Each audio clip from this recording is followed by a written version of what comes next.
And it started when I read a book by Diana West, who would be good if you interviewed her.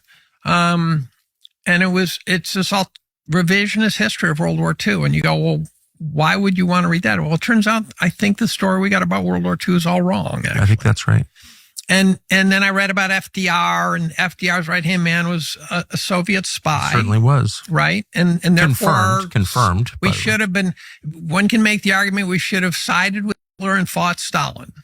Patton said that. So, and maybe there wouldn't have been a Holocaust, right? But Stalin was awful by any metric, and we weren't his ally. The story is that there were a few missing American soldiers at the end of World War II in Russian territory. No. 15 to 20,000 were missing, and we left them there.